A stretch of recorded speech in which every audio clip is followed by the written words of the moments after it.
Acordémonos de que estamos en la santa presencia de Dios. Adorémosle. En el nombre del Padre, del Hijo y del Espíritu Santo. Amén. Cuando contemplamos la vida humana, podemos experimentar la grandeza extraordinaria del ser humano y la infinidad de posibilidades que encontramos en cada persona. En la medida que vamos descubriendo la grandeza del ser humano y reconocemos la libertad y la inteligencia con la que Dios lo ha creado, podremos decir con toda seguridad, la persona es criatura de Dios. ¿El ser humano es fruto del azar? Habría que preguntarse. Cabría la posibilidad. Es decir, con la teoría de la evolución, aparentemente sí, pero entonces no ha habido ninguna intervención divina. Y esto mostraría en cierto modo que la vida no tiene ningún sentido especial. Estamos aquí por casualidad. Hemos nacido, vivimos y moriremos. Y no hay ninguna explicación. Simplemente somos producto de la casualidad. Diríamos que es como una flecha sin sentido, que en cierto modo acaba en sí misma. No tiene más pretensiones. Se acabó. Ya no hay salida.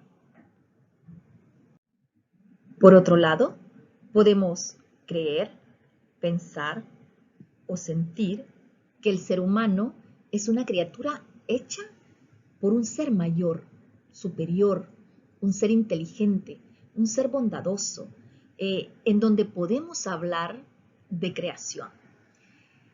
Hemos sido creados. Por lo tanto, nuestra vida debería o debe estar llena de sentido. Debería de tener una dimensión espiritual. Deberíamos ser seres capaces de preguntarnos ¿para qué estamos aquí? ¿Hacia dónde vamos? ¿Hacia dónde va nuestra vida? ¿Qué misión tengo en este mundo? Aquí la flecha pues es diferente, ¿verdad? Está señalando un camino. Todas esas preguntas tienen sentido dentro de lo que es una creación, porque ese ser que es Dios nos habría creado con alguna finalidad. Tenemos un fin del por qué estamos aquí. Y es algo que como ser humanos tenemos que ir descubriendo, ya que Él nos hizo libres e inteligentes. Sin libertad ni inteligencia, no podríamos hablar de seres humanos. Y esa libertad y esa inteligencia deben tener una misión, un sentido, una función. Lo que nos toca descubrir es cuál es el propósito de Dios en mi vida y seguir ese camino.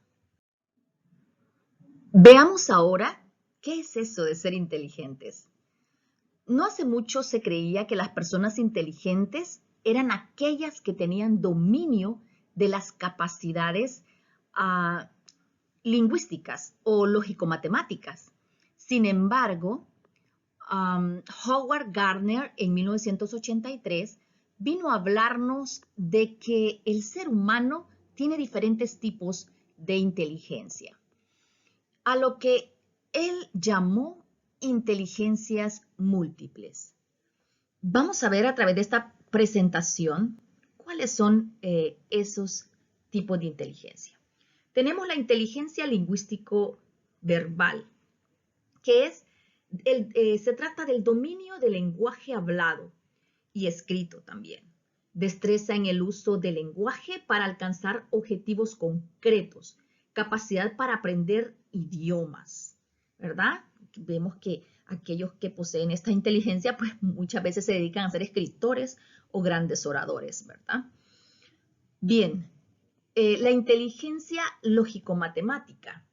Esta inteligencia, pues, es el dominio de la ciencia y la lógica, capacidad de abstracción, habilidad para resolver operaciones matemáticas. Estas personas se dedican, pues, a ser científicos, a ser matemáticos, ¿verdad? Bien, la inteligencia espacial. ¿Qué es eso de la inteligencia espacial? También se le llama visual o espacial, ¿verdad? Porque ese es el dominio de la percepción espacial, la capacidad de crear experiencias visuales, precisión en la relación con los objetos. Por lo general, los artistas, ¿verdad? Arquitectos, los pintores se dedican a esta inteligencia, tienen esta inteligencia espacial. Bien, la inteligencia musical es la capacidad de interpretar, componer y apreciar pautas musicales, destreza en el uso del tono, el ritmo, la sensibilidad auditiva. Bien, los compositores y los grandes músicos pues poseen este tipo de inteligencia más desarrollada. Muy bien, también está la inteligencia corporal kinestésica. Este tipo de inteligencia es la capacidad de emplear las partes del cuerpo de manera creativa y productiva, la habilidad en el manejo eficaz de los objetos, buena motricidad fina o gruesa. Los atletas, los bailarines, los escultores, ¿verdad? Poseen este tipo de inteligencia corporal kinestésica. Los futbolistas, ¿verdad? Muy bien. La inteligencia interpersonal. Esta inteligencia es la capacidad para conocer y manejar los estados de ánimo, motivaciones o intereses de los demás, la influencia emocional sobre los demás y el trabajo eficaz con personas, ¿verdad? Los consejeros, los líderes políticos, pues se dedican mucho, poseen este tipo de inteligencia, ¿verdad? Muy bien. También está la intrapersonal. Esta es la capacidad de conocer el propio interior, la comprensión de los propios sentimientos y las emociones, ¿verdad? Destreza para orientar correctamente la conducta. Así que por eso aquellas personas que la poseen se dedican muchas veces a ser psicoterapeutas o líderes religiosos. Muy bien. Y la inteligencia naturalista, ¿verdad? Que es la capacidad para conocer y reflexionar sobre el mundo de los seres vivos, ¿verdad? La habilidad para interactuar con ellos, con las plantas, con los animales, destreza para distinguir y clasificar o reconocer las diferentes especies, ¿verdad? Entonces, de esta manera podemos decir, ¿verdad? Que Stephen Hawking, el lógico matemático, que era muy inteligente, puede ser igual de inteligente que Leo Messi, el futbolista, ¿verdad? Porque él posee una inteligencia corporal kinestésica. Pero hay otro tipo de inteligencia que agregó Howard Gardner, que se llama la inteligencia espiritual o de apertura a la trascendencia. Esta inteligencia tiene una dimensión de globalidad, porque se relaciona con el todo. Se llaman inteligencias todas estas, ¿verdad? Porque modifican una parte concreta del cerebro. Eso se puede ver ahora por la tecnología que poseemos y también porque la neurociencia ha estado estudiando durante varias décadas los tipos de inteligencia. La inteligencia espiritual la vamos a colocar en el centro porque es la que aglutina a todas las demás, ya que es una inteligencia, como les decía, global, que sin ella prácticamente las demás se quedarían huérfanas. Todos tenemos este tipo de inteligencias, solo que algunas personas las tienen más desarrolladas que otras. Algunos son más musicales, otros más visuales, espaciales, otros más interpersonales, otros poseen más lo lógico-matemático. Entonces, y esto pues uno lo puede notar a través de un test de inteligencias múltiples, ¿verdad? ¿Cuál es la inteligencia que yo más poseo? Bien, pero hablando un poquito más de la inteligencia espiritual o de apertura a la trascendencia, es la capacidad de vivir experiencias espirituales.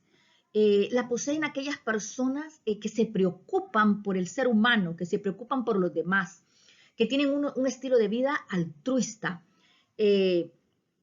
También son personas que tienen una influencia positiva sobre las demás personas. Es esa también habilidad de reflexionar sobre el sentido de la vida, habilidad para la reflexión cognitiva. Bien, ahora que conocemos esto de las inteligencias, cuando estemos en clase tenemos que tratar de desarrollar aquellas inteligencias que nosotros pues creamos que tenemos menos desarrolladas y seguir potenciando aquellas que tenemos más desarrolladas. Hay algo bien importante. Muchas veces podemos pensar que si tenemos personas muy inteligentes en una sociedad, podemos crear una sociedad mejor. No, ¿verdad? Ni más pacífica ni más justa. No, las inteligencias no sirven para crear una sociedad mejor. Antoine de Saint-Exupéry, el autor del Principito, decía: si queremos un mundo de paz y de justicia, debemos poner la inteligencia al servicio del amor. Y es que todas esas inteligencias dan su fruto verdadero cuando las ponemos al servicio del amor. Es decir, cuando somos generosos, cuando buscamos el bien de los demás, cuando tratamos de dar un poco de lo que tenemos con los que tienen menos. Así y solo así conseguiremos un mundo de paz y de justicia. Porque la historia nos ha mostrado que ha habido gente muy inteligente, pero que a la vez ha sido muy malvada. Por ejemplo, Adolfo Hitler, que fue quien inició la Segunda Guerra Mundial al invadir Polonia. Era una persona muy inteligente. Pero, ¿para qué la utilizó esa inteligencia? Creó un conflicto que llevó al desastre a toda Europa y a todo el mundo. ¿Para qué utilizas tu inteligencia? La humanidad está formada por un mosaico de personas diferentes en edad, en sexo, en capacidades, en salud, en cultura, en creencias, etcétera, etcétera, etcétera. Pero hay algo en común que nos une a todos, y eso es pues la dignidad que todo ser humano tiene como criatura de Dios. Todos tenemos los mismos derechos independientemente si somos hombres o mujeres, si somos negros o blancos, altos o bajos, etc. Todos tenemos los mismos derechos porque la dignidad humana se da en todas las criaturas. Somos seres únicos e irrepetibles. Definitivamente, el ser diferentes es una riqueza. Y cuando aprendemos a respetar esas diferencias, eso nos hace vivir la unidad. Volvamos a citar al autor del Principito, Antoine de Saint-Exupéry. Si alguna vez te sientes mal contigo mismo, busca en lo más profundo de tu ser. Date cuenta de que nadie es perfecto, tampoco tú, pero aún con todos tus defectos y cualidades, eres una persona única en el universo. Por eso eres especial. Así que, como cada uno de nosotros somos especiales, somos dignos también de amor y de respeto, cada uno. El término dignidad se deriva del vocablo en latín dignitas y del adjetivo digno, que significa valioso, grandioso, excelso, con honor, merecedor. Así que ninguna persona que haya nacido antes que nosotros, ni las que van a nacer después, es parecido o igual a nosotros.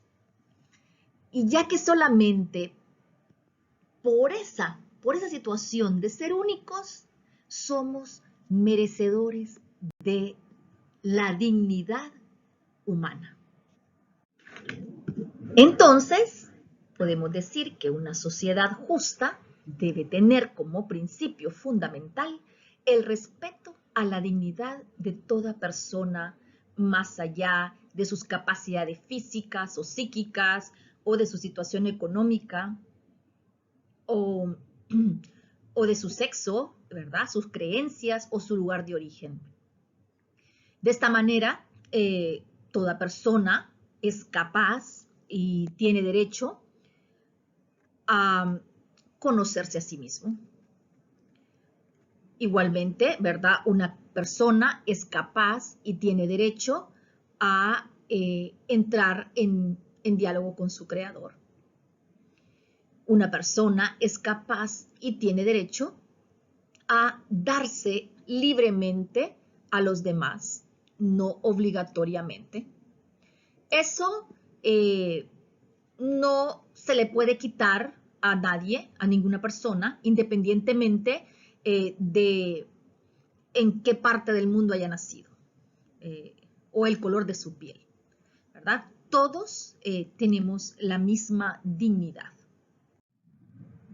Y para los cristianos, no solamente podemos decir que tenemos la misma dignidad, sino que podemos llamarnos hermanos, porque somos hijos de Dios y por lo tanto todos somos hermanos. Eso nos une aún más que únicamente tener los mismos derechos. Quien cree en Dios no solamente debe de decir que tiene la misma dignidad con la otra persona, con los demás, sino que mira la otra persona como hermano porque tenemos un mismo padre, madre al que llamamos Dios. Para crear una sociedad justa en relación a la persona, habría que tomar en cuenta lo siguiente. Hay que respetar su dignidad. Respetar la dignidad de las personas.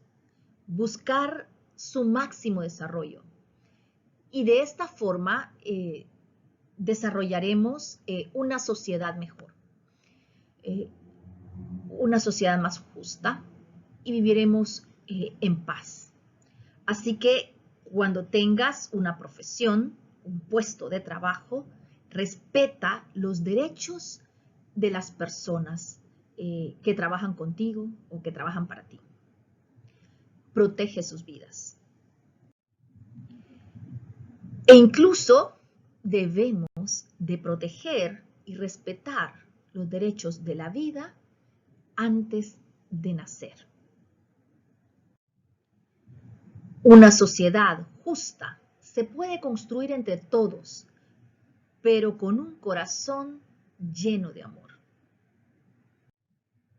Si todos somos hermanos, si todos tenemos la misma dignidad, si todos tenemos los mismos derechos, no podemos discriminar a nadie, pero aún más. Veamos lo que nos dice la Biblia. En el libro de San Mateo, capítulo 25, del 31 al 40, dice que el que ayuda a un inmigrante, el que visita al enfermo, el que visita al preso, el que viste al desnudo, el que da de comer al hambriento, da de beber al sediento, todos esos detalles que hacemos con las personas que más lo necesitan, se lo estamos haciendo a Dios. Porque en el necesitado está Dios. Pero oye, ¿dónde estabas tú? Que no te vimos a ti como Dios. Cuando lo hiciste con uno de los más pequeños, con un necesitado, lo hiciste conmigo. Por lo tanto, insisto, ayudar a quien más lo necesita es ayudar a Dios. Pero aún podemos añadir más a esto, pero eso te corresponde a ti. No te dé miedo abrazar al otro, aunque ese otro no sea como tú, no piense como tú, no se parezca a ti. Viva Jesús en nuestros corazones por siempre.